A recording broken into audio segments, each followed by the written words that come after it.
Morning. Glory. What will President Donald Trump decide to do with Iran?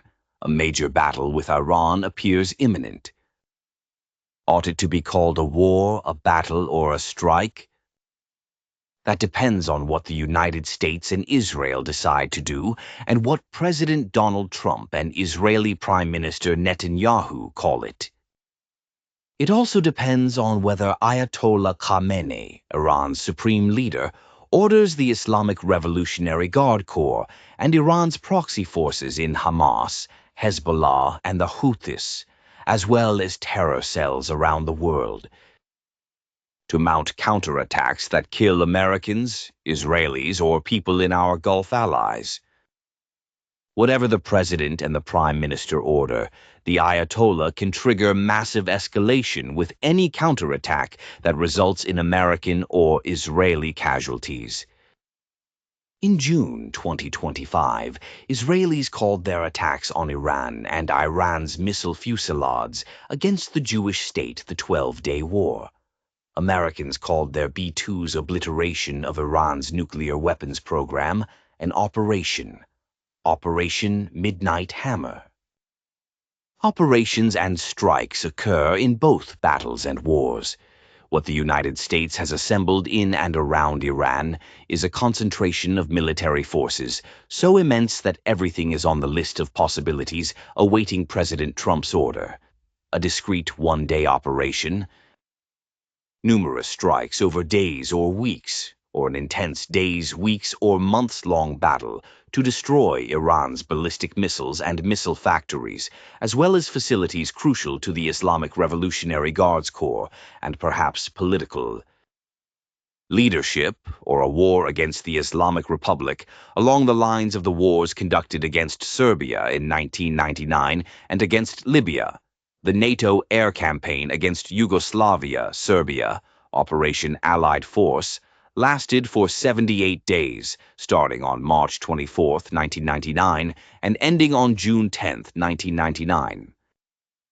The campaign was launched to stop actions against the ethnic Albanian population in Kosovo and concluded with the withdrawal of Yugoslav Serbian forces from the region. Over 1,000 Serbian military personnel were killed, and at least 500 civilians. NATO's air campaign against Libya and its dictator, Muammar Gaddafi, lasted for approximately 7 months, from March 23 to October 31, 2011, and included 7,000 bombing sorties from the air. A study of that air campaign concluded about 8,000 combatants on both sides died, and Human Rights Watch concluded 72 civilians died in the bombings. Gaddafi himself was captured and killed on Oct 20, 2011. A second Libyan civil war began on May 16, 2014, when Khalifa Haftar launched Operation Dignity, later escalating with the formation of rival governments in Tripoli and Tobruk. The conflict concluded with a ceasefire signed on Oct 23, 2020. That ceasefire is precarious, and fighting between factions erupts periodically. President Trump has laid down 4 red lines for Iran, and Iran has violated all 4.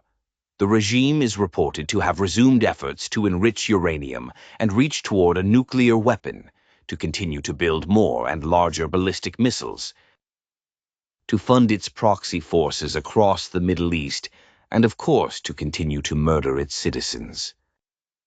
Ayatollah Khamenei and his senior military commanders continuously taunt and belittle President Trump and the American military, as well as Prime Minister Netanyahu and Israel. The classic wounded beast lashing out is playing out before our eyes, and all the honeyed talk from Iran's diplomats crumbles under the weight of the regime's leadership's poisoned rhetoric. There is, of course, genuine risk to our troops and to our allies in Israel and the Gulf states. That is why when President Trump orders the American military to attack, it should be with overwhelming and sustained force. The president has given Iran opportunity after opportunity to stand down and stop its crazed behavior. Iran is incapable of doing that. Iran's generals have not organized action against the theocrats, pushing them and their troops to ruin.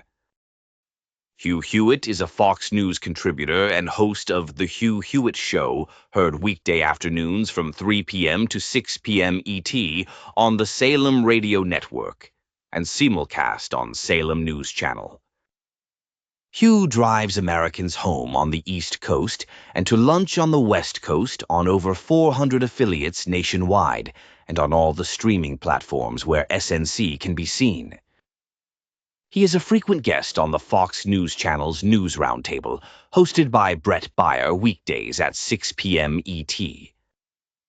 A son of Ohio and a graduate of Harvard College and the University of Michigan Law School, Hewitt has been a professor of law at Chapman University's Fowler School of Law since 1996, where he teaches constitutional law. Hewitt launched his eponymous radio show from Los Angeles in 1990.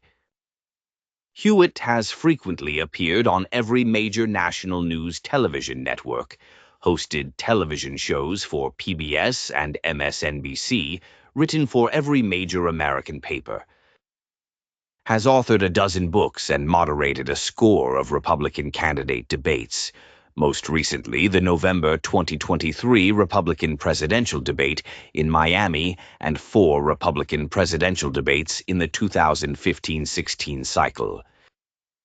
Hewitt focuses his radio show and his column on the Constitution, national security, American politics, and the Cleveland Browns and Guardians. Hewitt has interviewed tens of thousands of guests from Democrats Hillary Clinton and John Kerry to Republican presidents George W. Bush and Donald Trump over his 40 years in broadcasting. This column previews the lead story that will drive his radio, TV show today.